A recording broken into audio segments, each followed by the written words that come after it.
एक video viral झाला ज्यामध्ये एक डीवायएसपी अधिकारी पोलीस एका सामान्य माणसाला पकडतो आणि उडून उडून कमरेत लाथा मारतोय.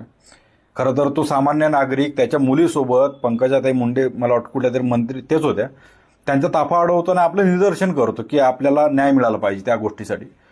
आणि त्यावेळेस तो अधिकारी एखाद्या असा सिंगम स्टाईलने येतो आणि कमरेत लाथ घालतो आणि त्याला त्याची ती लहान मुलगी बघत आहे. लाजिरवाणी गोष्ट आहे. या समाजाने तुम्हाला समाजावर उडण्यासाठी पगार कामावर ठेवलेला नाही, पगार देऊन या समाजाच्या रक्षणासाठी ठेवलेलं आहे. तुम्हाला उडाउडीची एवढी आवड असेल तर नक्षलवादी भागात जा, आतंकवादी भागात जा, आर्मी जॉईन करा, त्या पाकिस्तानवरती उडाउडी करा. तुम्ही या समाजाच्या रक्षणासाठी ठेवलेलं आहे. सदरक्षण आहे, खलनिग्रहण आहे. वाक्य तरी आठवा जरा. आपण शपथ काय घेतलेली आहे आणि आपण काम काय करतोय.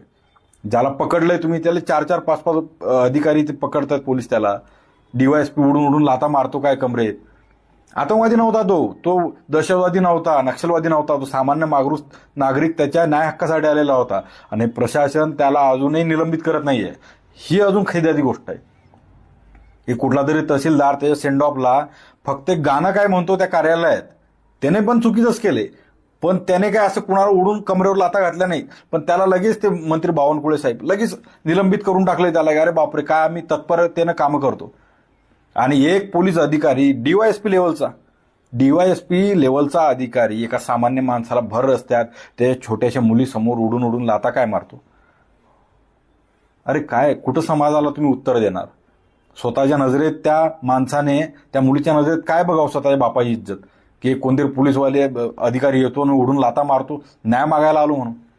त्याचा न्याय जो काय असेल त्याला तो मिळू द्या ना.